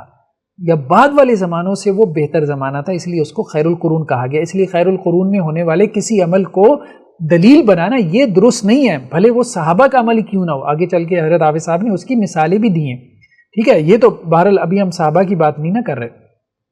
آگے چل کے حضرت حافظ صاحب کہہ رہے ہیں کہ حضرت صلی اللہ علیہ وسلم نے یہ فرمایا کہ میری امت میں ایک گروہ ہمیشہ حق پر رہے گا، یعنی یہ نہیں کہا کہ پوری امت ہمیشہ حق پہ رہے گی، ایک گروہ ہمیشہ حق پہ رہے گا، تو وہ گروہ جو کہ کتاب و سنت کے اوپر ہے۔ پھر اس گروہ کی نشاندہی کیسے کی؟ ما انا علیہ واصحابی، اور ما انا علیہ واصحابی کیا ہے؟ ایک روش ہے، ایک منہج ہے، ایک طریقہ کار ہے کتاب و سنت سے استدلال کا، جو صحابہ کرام کا طریقہ کار ہے، ٹھیک ہے۔ تو دری اسنا اس زمرہ میں شریک ہونے والے خصوصاً صحابہ کرام کے اہل خیر ہونے میں کیا شبہ ہے، مگر ان سے بھی بعض مسائل میں اجتہادی خطا سرزد ہوئی ہے، یعنی کوئی یہ شبہ پیدا کر سکتا ہے، لیکن ہم یہ کہتے ہیں کہ صحابہ کرام سے بھی بعض مسائل میں اجتہادی خطا سرزد ہوئی ہے، ہم ان کو اہل خیر سمجھ کر اس مسئلہ یعنی جس میں ان سے خطا سرزد ہوئی میں ان کی اتباع نہیں کریں گے، جبکہ اس کے خلاف ہمیں حضرت کے فرمان کا علم ہو چکا ہو۔ یعنی صحابی کا قول بھی اگر رسول اللہ صلی اللہ علیہ وسلم کے فرمان کے خلاف جا رہا ہوگا تو حضرت حافظ صاحب یہ کہہ رہے ہیں کہ ہم اس پہ عمل نہیں کریں گے، ٹھیک ہے۔ تو حضرت حافظ صاحب واضح طور پہ آگے چل کے کہتے ہیں کہ اصل دین تو کتاب و سنت ہے، رہا اجماع تو اس کے لیے کتاب و سنت کا ہونا ضروری ہے، جب ہمیں اجماع کا علم ہو تو اس کے لیے دائی کا علم ضروری نہیں۔ اسی طرح قرون ثلاثہ کے رواج اس معنی میں حجت نہیں کہ ان کا رواج مثبت للحکم ہے، بلکہ ان کا رواج اس امر کی دلیل ہے کہ اس کام میں کوئی نہ کوئی صریح یا خفی منصوص یا مستنبط دلیل موجود ہے، جیسے لفظ خیر القرون سے پتہ چلتا ہے، ٹھیک ہے۔ تو اب حافظ صاحب یہ کہہ رہے ہیں کہ دیکھیں بات یہ ہے، ایک تو کتاب و سنت دلیل ہے، اللہ کی کتاب اور سنت رسول صلی اللہ علیہ وسلم، اور دوسرا جو ہے وہ اجماع۔ خیر القرون کا جو عمل ہے نا وہ خود دلیل نہیں ہے، وہ مثبت للحکم نہیں ہے، یہ لفظ انہوں نے استعمال کیا، یعنی اس سے حکم ثابت نہیں ہو سکتا۔ سلف صالحین بھلے صحابہ کیوں نہ ہو، ان کے قول و فعل سے کوئی حکم ثابت نہیں ہوتا۔ ہاں خیر القرون میں ایک عمل ہے، زیادہ سے زیادہ اس سے یہ بات پتہ چلتی ہے کہ یہ عمل جو ہے وہ ہمیں یہ بتا رہا ہے کہ شاید اس عمل کے پیچھے کوئی دلیل ہو کتاب و سنت کی یا اجماع کی، ٹھیک ہے، تو ہم اس دلیل کی طرف جائیں گے۔ تو خیر القرون خود کوئی دلیل نہیں ہے، یہ حضرت حافظ صاحب جو ہے وہ بالکل واضح انداز میں یہاں پہ تفصیل سے جو ہے وہ بیان کر رہے ہیں۔ آگے چل کے حضرت حافظ صاحب فرماتے ہیں ہاں اگر رواج کے خلاف کوئی آیت یا صحیح حدیث موجود ہو، یہاں رواج سے مراد خیر القرون میں ایک چیز رائج ہو گئی، عام ہو گئی، بڑے پیمانے پہ پھیل گئی، تو کہتے ہیں اگر کوئی آیت یا حدیث موجود ہو تو اس صورت میں وہ رواج قطعاً حجت نہیں ہے بلکہ وہ باطل ہوگا، کیونکہ کتاب و سنت کی ہوتی ہوئی اگر رواج اس کے خلاف ہو تو حق کا علم ہو سکتا ہے۔ دری صورت رواج کو خطا پر معمول کیا جائے گا، اور خطا کا صدور علماء سے ممکن ہے اور ایسا ہوتا رہتا ہے، اور جب قرآن و سنت سے ظاہراً جواب نہ ملے تو لا محالہ وہ رواج صحیح ہوگا، کیونکہ عدم صحت کی بنا پر حق کا پوشیدہ رہنا لازم آتا ہے۔ تو حضرت حافظ صاحب یہ کہہ رہے ہیں کہ دیکھیں بات یہ ہے کہ اگر تو خیر القرون کا رواج بھی کتاب و سنت کی دلیل کے خلاف چلا جائے گا تو ہم اس رواج کو نہیں مانیں گے، ہم اس رواج کو نہیں مانیں گے۔ ہاں اگر خیر القرون کا رواج ہے اور کتاب و سنت کی دلیل نہیں ہے، ٹھیک ہے، تو پھر چلیں آپ اس رواج کی بنیاد پہ جو ہے وہ کوئی فیصلہ جو ہے وہ کر لیں۔ اچھا اسی طرح حضرت حافظ صاحب آگے چل کے کہہ رہے ہیں کہ پس لا محالہ کتاب و سنت کے خلاف رواج کو پیش کرنا باطل ہے، کیونکہ رواج بلا نکیر رائج نہیں ہوا، ٹھیک ہے، مطلب کوئی نہ کوئی نکیر بھی ہوگی نا اسی زمانے میں، صحابہ میں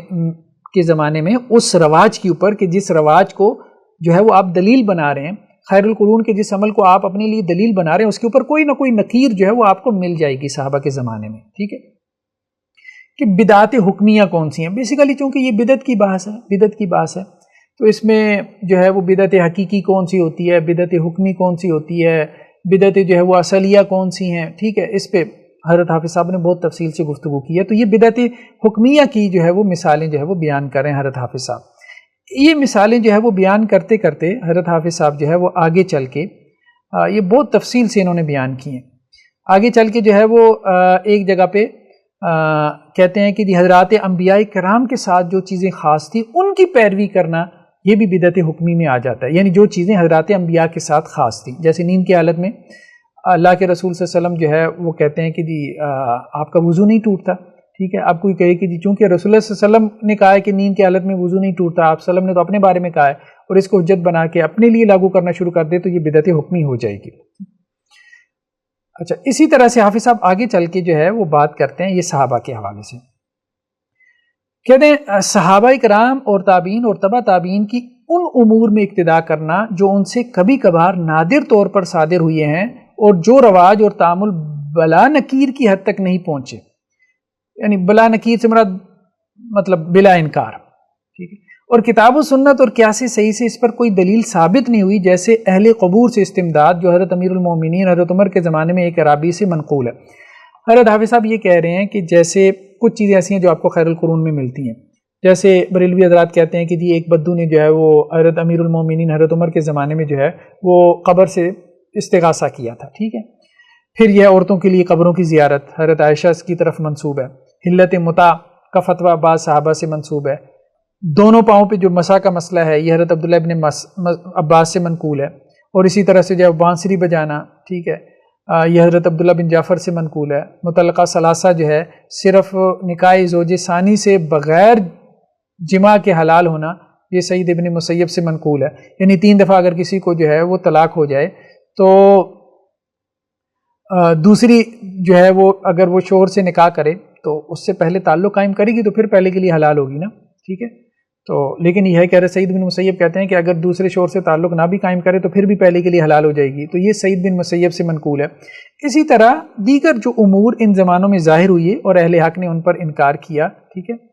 جیسے عمراء کا تخت حکومت پر بیٹھنا اور ملازموں کو ان کی روبرو کھڑا کرنا جیسے امیر معاویہ رضی اللہ عنہ سے منقول ہے، اور خطبہ کی حالت میں ممبر پر بیٹھنا جیسے ان سے اور باقی بنو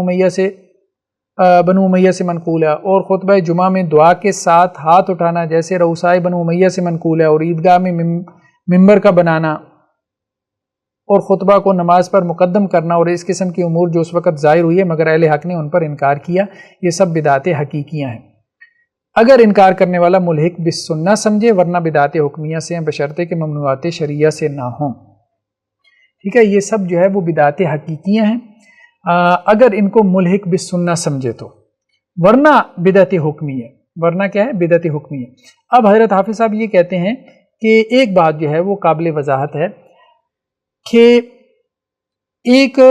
حقیقی بدعت ہے اور ایک حکمی بدعت ہے. تو حقیقی کفر کے اوپر تو فتویٰ لگایا جاتا ہے، لیکن حکمی جو کفر ہوتا ہے اس کے اوپر اس طرح سے فتویٰ نہیں لگایا جاتا. تو اسی طرح حقیقی بدعت کے اوپر فتویٰ لگایا جائے گا، حکمی کے اوپر نہیں. اور حقیقی بدعت تب بنے گی جب وہ اپنی بدعت کو ملحق بالسنہ سمجھے، یعنی اس کو سنت کے ساتھ ملا دے.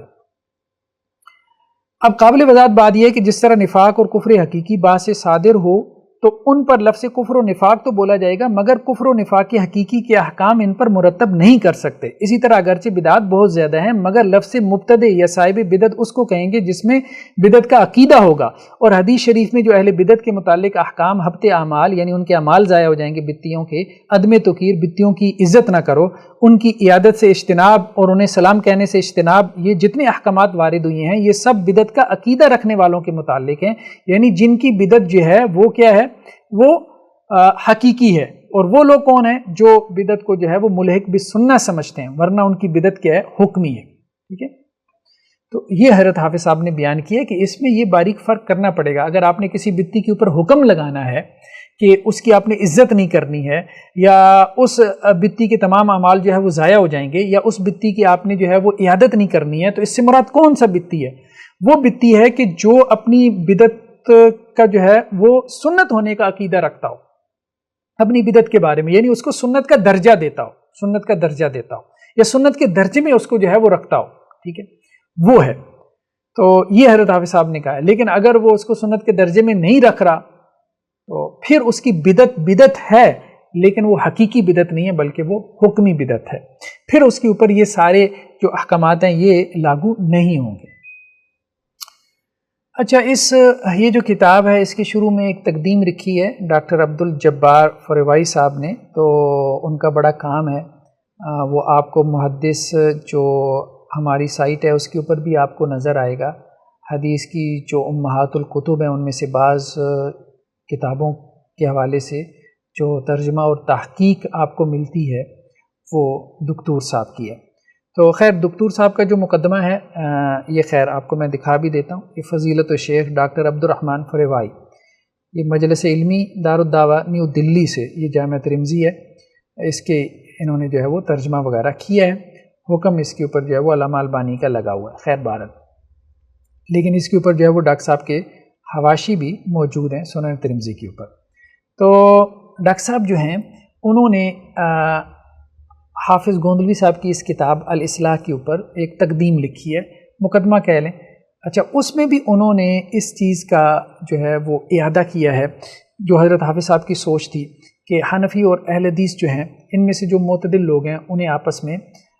تعاون کو آگے بڑھانا چاہیے، اور یہ تعاون جب آگے بڑھے گا تو یہ فرقہ واریت جو ہے وہ ختم ہو جائے گی اور اختلافات جو ہے وہ ختم ہو جائیں گے۔ یہ ہم دیکھ رہے ہیں کتاب کا پیج 97 ہے، تو یہ کہہ رہے ہیں سندھ جو ہے 66 میں قائم ہونے والی مرکزی اہل حدیث درسگاہ مرکزی دارالعلوم، جسے اب جامعہ سلفیہ کے نام سے جانا چاہتا ہے، اس درسگاہ نے بہت مفید کارنامے انجام دیے۔ ان میں سے ایک بڑا کارنامہ یہ بھی تھا کہ بڑی بڑی دعوتی تعلیمی دینی کانفرنسیں ان کا انعقاد ہوا، ٹھیک ہے، اور بر صغیر کے مشہور مکاتب فکر اور دینی درسگاہوں کی نمائندگی ہوتی رہی، ٹھیک ہے، جامعہ کے سٹیج سے ہر مکتبہ فکر کے نمائندہ علماء اور ذمہ داروں کو اپنے خیالات کے اظہار کا موقع دیا گیا، ٹھیک ہے۔ تو یہ کہتے ہیں میں خود بھی جو ہے وہ متعدد بار میں نے اس کا مشاہدہ کیا کہ ہمیشہ سٹیج پر مرکزی جماعت اسلامی ہند، دارالعلوم ندوۃ العلماء، جامعۃ الفلاح، دارالعلوم دیوبند، مسلم یونیورسٹی علی گڑھ،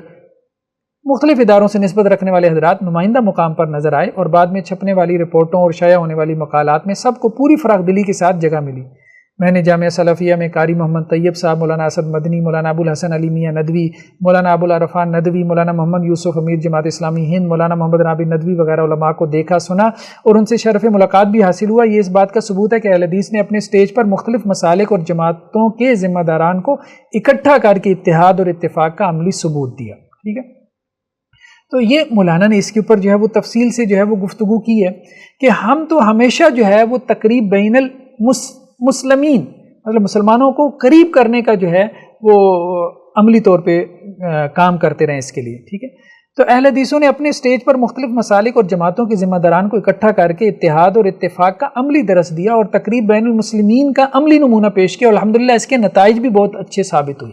یعنی نتائج بھی اچھے ثابت ہوئے۔ وہ لوگ جو اہل حدیث کے خلاف تھے، ٹھیک ہے، ایک وقت تھا کہ دیوبند میں بھی مولانا نے لکھا ہے کہ دیوبند کے اندر جو ہے وہ اہل حدیث طلبہ کا داخلہ بند کر دیا گیا، مطلب ان کو نکال دیا گیا تھا۔ تو یہ مطلب اس حد تک بھی جو ہے وہ تعصب موجود تھا۔ یہ عہد حاضر میں اہل حدیث دعوت کا ماحول اور اس کی مشکلات، اس کے تحت جو ہے وہ مولانا نے ایسے واقعات کا تذکرہ کیا ہے، ٹھیک ہے۔ مولانا نے لکھا ہے کہ جی دارالعلوم دیوبند سے اہل حدیث طلبہ کا اخراج ہوا، ٹھیک ہے۔ اس طرح سے اور بھی واقعات جن کا مولانا نے تذکرہ کیا ہے، لیکن مولانا یہ کہتے ہیں کہ نہیں، اس کے بعد اب صورتحال یہ ہے کہ کافی جو ہے نا وہ بہتری آئی ہے، کافی بہتری آئی ہے، بلکہ مولانا یہ کہہ رہے ہیں کہ لیکن پھر بھی بعض اوقات یہ ہوتا ہے کہ کچھ حضرات جو ہے وہ ہمارے مسلک کے خلاف سختی کر جاتے ہیں، جیسے مولانا اسد مدنی صاحب جو جمعیت علماء ہند کے امیر ہیں، تو انہوں نے جو ہے جو دارالعلوم دیوبند کے صدر بھی ہیں، ایک بہت بڑا جو ہے وہ اجتماع منعقد کیا ہے، اور اس میں سب سے بڑا گمراہ فرقہ غیر مقلد وہابی اہل حدیثوں کا ہے، یہ مطلب بات کہی ہے۔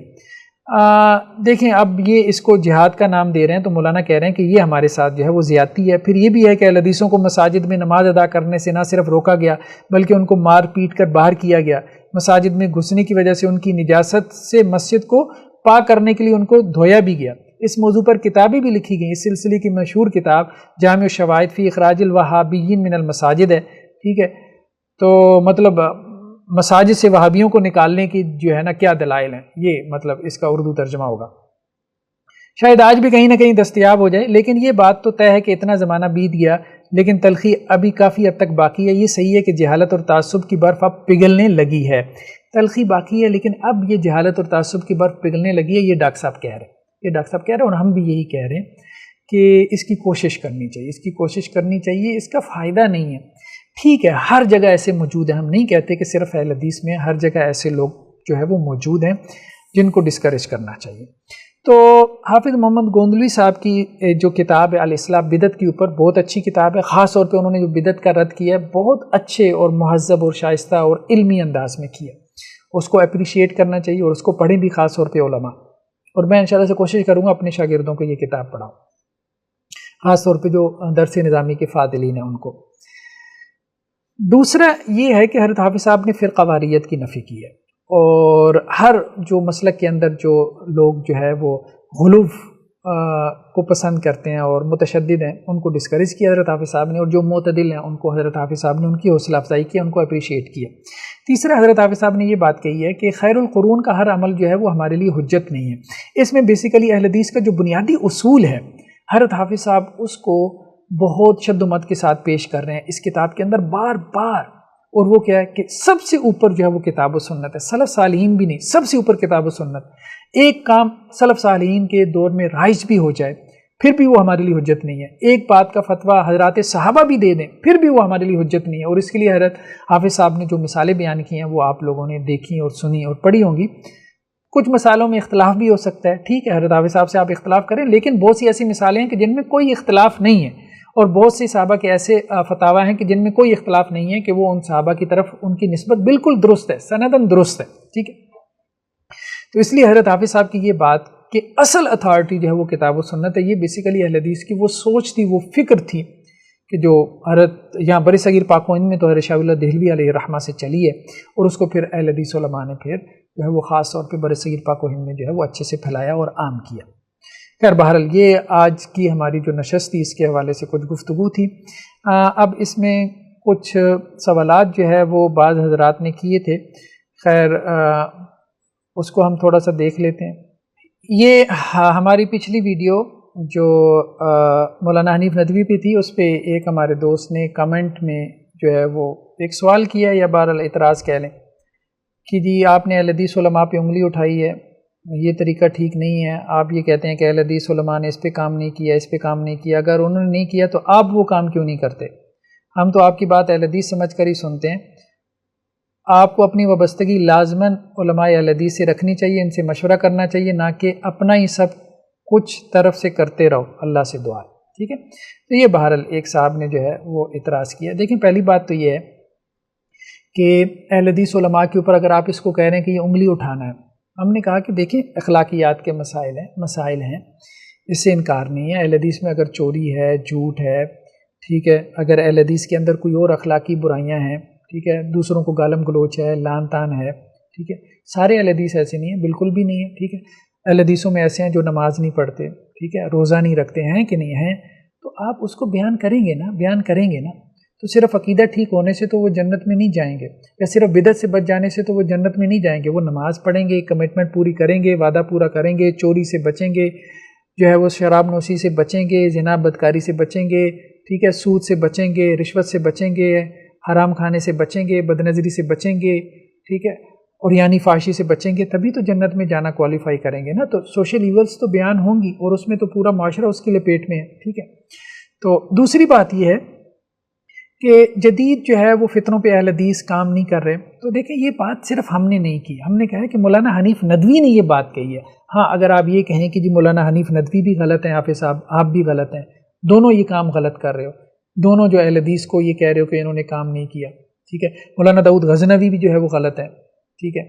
اگر آپ یہ کہتے ہیں جو یہ اہل حدیث کے اوپر تنقید کر رہے ہیں، اگر آپ اس کو تنقید کا نام دیتے ہیں یا انگلی اٹھانے کا نام دیتے ہیں، یا یہ جو آج حافظ محمد گوندلوی صاحب نے جو بات کہی ہے کہ اہل حدیثوں میں بھی فرقہ پرست ہیں، یہ بھی غلط ہے، تو آپ پھر سارے علماء کا نام لیں نا، پھر سارے علماء کا نام لیں، اس میں حافظ زبیر کو بھی اس لسٹ میں ڈال دیں، ٹھیک ہے، ویل اینڈ گڈ، ہم حاضر ہیں، ٹھیک ہے،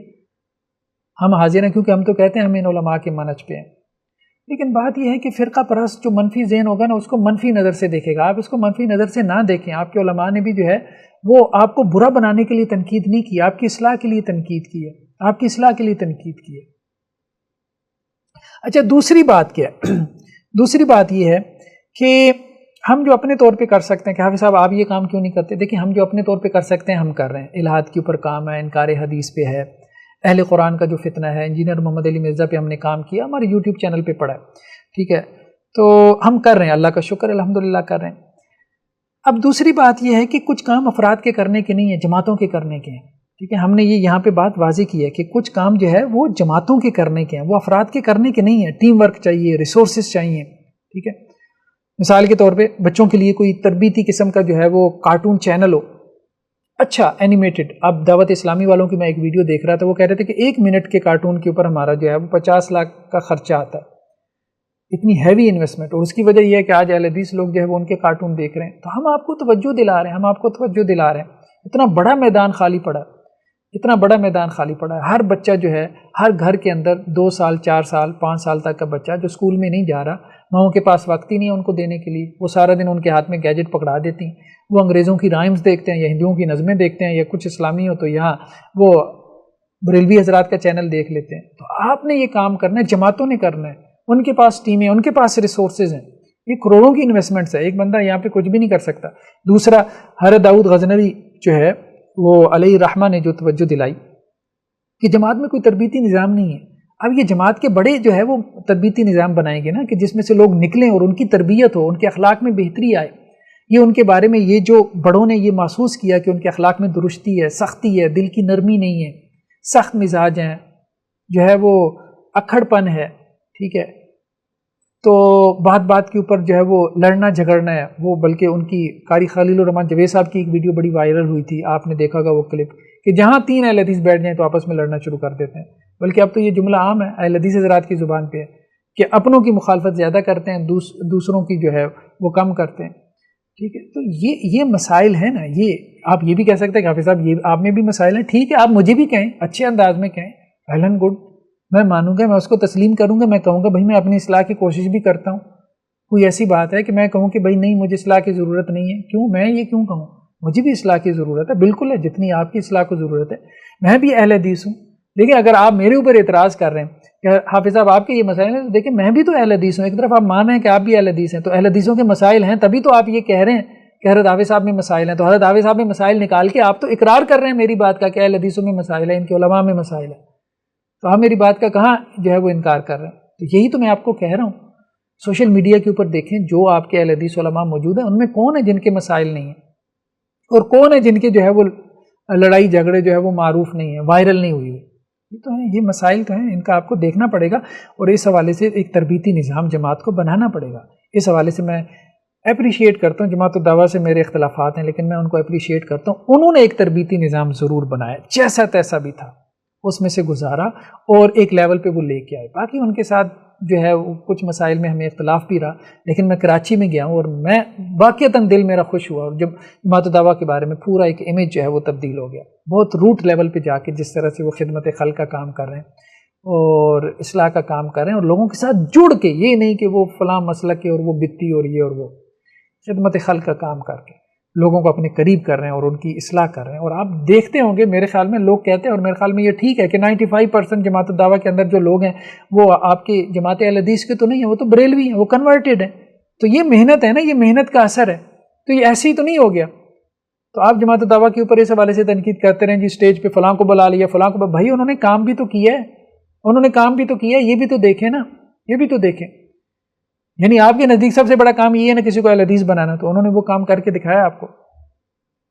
تو یہ بات سوچیں، اس طرح سے صرف جو ہے نا وہ تنقیدی ذہن لے کے نہ بیٹھ رہا کریں، ٹھیک ہے۔ تیسرا جو ہے یہ کہنا تھا کہ جی آپ علماء کے ساتھ رابطے میں، دیکھیں ہم تو خود علماء کے خاندان سے ہیں، میں نے آپ کو بتایا تھا کہ میری جو مسز ہیں ان کے جو دادا ہیں، دادا وہ حافظ عبداللہ محدث روپڑی ہیں، ٹھیک ہے، روپڑی خاندان بہت بڑا علماء کا خاندان ہے، اور میری مسز کے جو نانا ہیں مولانا عبد الرحمن کیلانی خاندان، وہ تحصیل القرآن والے، مترادفات القرآن والے رحمہم اللہ، ٹھیک ہے. تو یہ تو مجمع البحرین ہے، ہم تو علماء کے خاندان میں بیٹھے ہیں صبح و شام، ٹھیک ہے.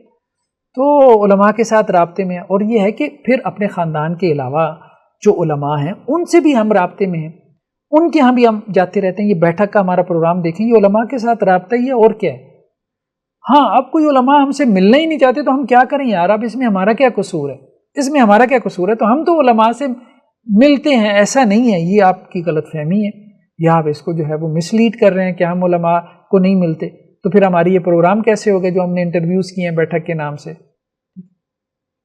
تو یہ بات ہے، ہم اصل میں یہ کہتے ہیں کہ ٹھیک ہے آپ اپنا ایک موقف رکھیں، ہمارا ایک موقف ہے، ہمیں ایک دوسرے کو ایکسیپٹ کرنا چاہیے. بس اصل بات یہ ہے کہ ہماری سوچ ایک نہیں ہو سکتی. اہل حدیثوں کی بھی سب کی سوچ ایک نہیں ہے، سب اہل حدیث علماء کی سوچ ایک نہیں ہے، اختلاف ہے ان کی سوچ میں.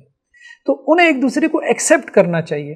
ورنہ تو ہر کوئی اپنی سوچ پہ جب دوسروں کو لانے کی کوشش کرے گا نا کھینچا تانی میں، تو پھر 2 قدم بھی جو ہے وہ اہل حدیث آگے نہیں چل پڑیں گے. ٹھیک ہے، تو یہ صورتحال ہے، اس کو جو ہے وہ ہمیں دیکھنا چاہیے. اچھا، اب اس میں جو ہے وہ اس پہ آگے انہوں نے یہ بات کہی ہے کہ آپ کی بات کسی حد تک مطلب ٹھیک ہے، میں یہ نہیں کہہ رہا کہ آپ میری سوچ کے مطابق ہو جائیں، لیکن جو لوگ اہل حدیث کو گمراہ اہل سنت سے خارج قرار دیتے ہیں تو ان کا انٹرویو کرنا بھی پھر ٹھیک نہیں ہے. یعنی آپ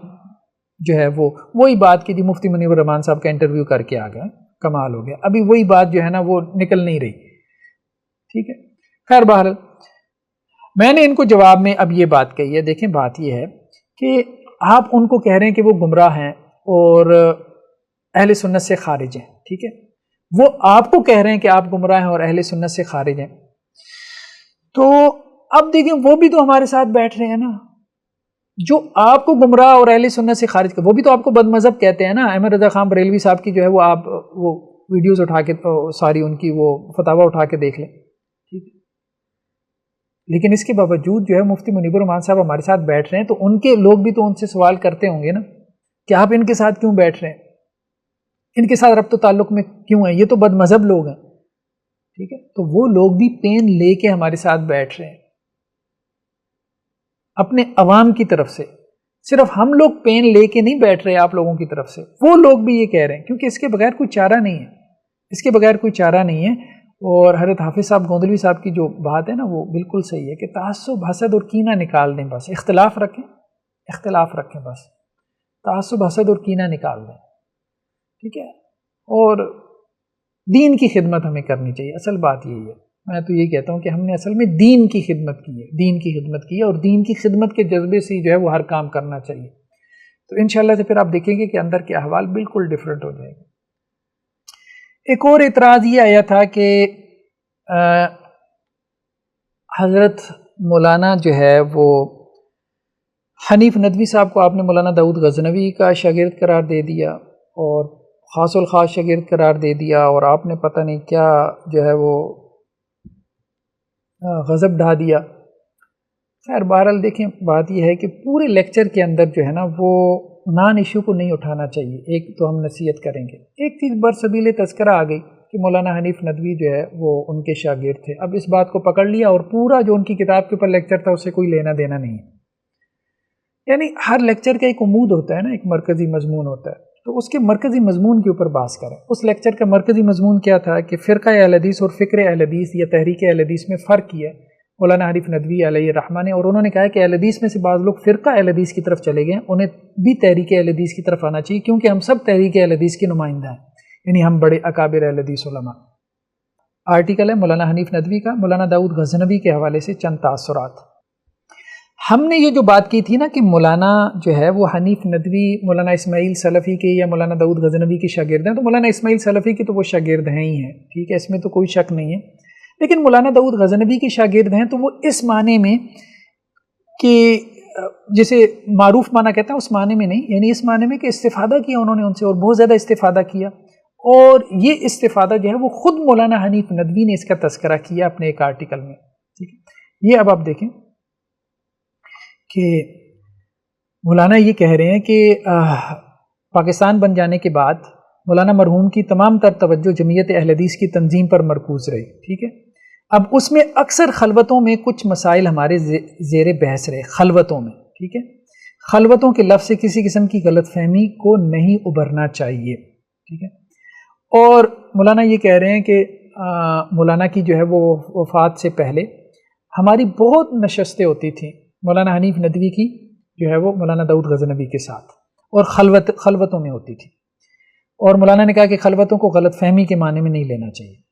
اور پھر یہ بھی ہے کہ ہر دوسرے تیسرے روز میں ان کی طرف حاضری دیتا تھا، اور اگر میں کسی وجہ سے نہ آ پاتا تو بلاوا آ جاتا، اور کبھی کبھی خرامہ خود بھی میرے ہاں تشریف لے آتے تھے، ٹھیک ہے۔ تو اب اس میں تبادلہ خیال ہوتا تھا، علمی مسائل پر بحث و تمیز، اور اسی طرح سے آگے جو ہے نا وہ بہت سے مسائل میں مطلب مولانا کہتے ہیں کہ میرے بعض جو تفردات ہوتے تھے فکری، ان کی پرزور تائید جو ہے وہ مولانا اپنی روایتی مسکراہٹ سے کرتے تھے، بلکہ اس کے لیے شواہد بھی مہیا جو ہے وہ کیے دیتے تھے۔ پھر علم و تحقیق کی خشک بحثوں کے بعد تصوف، احوال آخرت، قلب و روح کے جائزے پر ختم ہو جاتی تھی یہ باتیں۔ پھر اس اثناء میں مجھے نہیں معلوم کہ ان کی آنکھیں پہلے اشکبار ہوتی تھیں یا میری، اور ہم دیر تک روتے رہتے تھے۔ تو یہ مولانا حنیف ندوی نے تذکرہ کیا ہے، اس کا تفصیل سے تذکرہ کیا ہے اپنے آرٹیکل میں جو انہوں نے مولانا داؤد غزنوی کی وفات پہ لکھا ہے کہ آخر عمر میں ان کے پاس بہت کثرت سے جایا کرتا تھا، یا وہ خود میرے پاس آ جاتے تھے، اور ہماری ہر موضوع پہ جو ہے وہ بحث ہوا کرتی تھی، ہر موضوع، ہر فن کے اوپر، ٹھیک ہے، اور دیر تک بیٹھے بیٹھے ہم روتے تھے، اور میں بہت ساری چیزیں جو ہے وہ جو میرے افکار کی جو تائید ہوتی تھی وہ مجھے مولانا داؤد غزنوی سے ان کی مل جاتی تھی، اور ان کے دلائل بھی مل جاتے تھے۔ اور پھر مولانا داؤد غزنوی کا یہ جو فکر تھا، پھر مولانا حنیف ندوی نے آگے بتایا یہ مولانا داؤد غزنوی کا فکر تھا جو خلوتوں میں انہوں نے میرے ساتھ چیزیں ڈسکس کی، اور 3 پوائنٹ مولانا نے بیان کیے جو پھر مولانا حنیف ندوی نے اپنی کتاب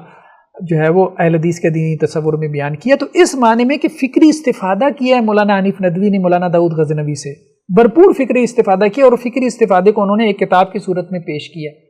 اس معنی میں وہ ان کے شاگردوں میں سے تھے، یہ بات میں نے کہہ دی۔ لیکن بعض لوگوں نے کے نزدیک بس یہی ہے کہ شاگرد ہونے کے لیے ضروری ہے کہ کسی کے سامنے بیٹھ کے آپ صحیح بخاری پڑھیں، تو بہرحال اس معنوں میں تو ان کے شاگرد نہیں تھے۔ تو اس پہ بعض دوستوں نے یہ بھی کہا کہ حافظ صاحب اب یہ لفظی جو ہے نا جنگ چھڑ جائے گی، آپ اس سے نکل جائیں۔ جیسا کہ احمد جاوید صاحب کہتے ہیں کہ مچھلی کو پانی کے بغیر بسایا جا سکتا ہے لیکن فرقہ پرست کو سمجھایا نہیں جا سکتا۔ تو مچھلی آپ پانی کے بغیر بسا سکتے ہیں، شاید اس کا تو امکان ہے، لیکن فرقہ پرست کو سمجھا دیں، نو، کوئی امکان نہیں ہے، کوئی امکان نہیں ہے۔ تو اس لیے وہاں پہ بہتر یہی ہوتا ہے کہ آپ اس لفظ کو چھوڑ دیں جس کی وجہ سے انہوں نے ایک جو ہے نا وہ آپ کے خلاف ایک محاذ کھڑا کر دینا ہے، اور جو اصل بحث ہے وہ تو درمیان میں رہ جانی ہے، اور ان کو تو ایک لفظ چاہیے ہوتا ہے، ٹھیک ہے، لڑائی جھگڑے کے لیے، تو وہ اس لفظ کے پیچھے پڑے رہیں گے۔ تو آپ شاگرد کی جگہ بہتر ہے کہ آپ یہ لفظ استعمال کریں کہ مولانا حنیف ندوی جو ہے وہ مولانا داؤد غزنوی کے ساتھیوں میں سے تھے، اور انہوں نے ان سے استفادہ بھی کیا، بس اس طرح سے بات کر دیں تو ٹھیک ہے۔ پھر ہم نے نیچے کمنٹ میں بھی اس کی اس طرح سے تصحیح کر دی ہے۔ تو خیر بہرحال اس آرٹیکل کو بھی دیکھیں مولانا حنیف ندوی کے، جو انہوں نے حضرت داؤد غزنوی علیہ الرحمہ کی وفات پہ جو ہے وہ لکھا ہے، اور جس میں وہ یہ کہتے ہیں کہ اہل حدیث کی جو تضادات ہیں ان کو مولانا داؤد غزنوی نے بیان کیے، ٹھیک ہے۔ ان تضادات میں سے 3 کا جو ہے وہ انہوں نے تذکرہ یہاں پر کیا ہے، ٹھیک ہے، اہل حدیث کے تضادات میں سے، ٹھیک ہے۔ تو نظریہ اہل حدیث سے متعلق ان کے ذہن میں تضادات کا ایک واضح نقشہ تھا، اور وہ بدل چاہتے تھے کہ اس سے مخلصی حاصل کرنے کی جدوجہد میں اہل حدیث علماء کو شرکت کی دعوت دی جائے، یعنی اہل حدیث علماء کو شریک کیا جائے کہ اس سے مخلصی حاصل کریں، ٹھیک ہے۔ تو اب اس میں ایک تو یہ تھا کہ اہل حدیث کا جو ہے وہ پورے اسلام سے تعلق ہو، مکمل نظام حیات، ٹھیک ہے، صرف چند جو ہے وہ گنے چنے مسائل میں محدود نہ رہ جائیں اہل حدیث جو ہیں، کیونکہ اس سے گروہی عصبیت اور تنگ نظری پیدا ہوگی، ٹھیک ہے۔ دوسرا جو ہے وہ یہ کہ عدم تقلید کے سلسلے میں جو رویہ ہے اہل حدیث کا، اس کو تھوڑا سا جو ہے وہ ریوائز کرنے کی ضرورت ہے کہ وہ ذرا سلبی یعنی منفی نوعیت کا ہے، ٹھیک ہے، جس سے کسی تہذیبی خاکے کی تعمیر نہیں ہوتے، اس کو ایجابی اور تہذیب آفرین معنی دینے کی ضرورت ہے، یعنی اس کو مثبت کرنے کی ضرورت ہے، یعنی رد تقلید کو یا عدم تقلید کو، یہ مولانا نے بیان کیا۔ پھر اس کے بعد تیسری جو تضاد کی صورت تھی وہ یہ تھی کہ تعلق باللہ جو ہے نا وہ اہل حدیث جماعت میں وہ اس طرح سے نہیں ہے جیسے ہونا چاہیے، تو اس کے لیے جو ہے وہ کوئی پورا تربیتی نظام جو ہے نا وہ کھڑا کیا جائے۔ اس میں وہ یہ کہتے تھے کہ جماعت اہل حدیث کی تعمیر نو کے لیے زیادہ سازگار ثابت ہو سکے، یعنی ایک پورا تعلیم و تربیت کے پورے نظام کو بدلنا چاہیے اور اس کو ایسی شکل دینی چاہیے کہ جو جماعت اہل حدیث کی تعمیری نو کے لیے زیادہ سازگار ثابت ہو سکے. پورا تربیتی نظام آپ قائم کریں. تو یہ مولانا کا کہنا تھا. خیر بہرحال یہ ہمارے بڑے علماء ہیں، ان کی باتیں پڑھیں سنیں. اب یہ کہنا کہ جی آپ ان باتوں کو بیان کریں گے تو دیوبندی اس کو پکڑ لیں گے اور آپ کے خلاف حجت بنا لیں گے، اس کو رہنے دیں. وہ پھر آپ جو ہے نا اپنے آپ کو دیوبندیوں سے ڈیفائن کر رہے ہیں. آپ اپنے آپ کو دیوبندیوں سے جو ہے وہ اٹھ کے سوچیں. اس دنیا میں صرف دیوبندی اور حنفی نہیں ہے، ہر چیز کو ان کی نظر سے آپ جو ہے وہ سوچے جائیں. اب آپ کی سوچ بہت محدود ہو جائے گی. اس کے علاوہ یہ دنیا بہت بڑی ہے، اس سے اوپر ہو کے سوچیں. ہم یہی تو کہہ رہے ہیں. آپ کی ہر سوچ میں جو ہے وہ آپ کے اوپر دیوبندی، حنفی، بریلوی چھائی ہوئی ہوں. یہی تو ہم کہہ رہے ہیں کہ ان کے جو ہے وہ سوچ کے تسلط سے اپنے ذہن کو نکالیں، اپنے آپ کو آزاد کریں، فکری طور پہ آزاد ہو کے سوچیں. وہ کیا کریں گے ان کو چھوڑیں، انہوں نے تو کرتے ہی رہنا ہے. ٹھیک ہے، آپ جس بات کو صحیح سمجھتے ہیں آپ وہ کریں. جزاکم اللہ خیر، والسلام علیکم ورحمۃ اللہ وبرکاتہ.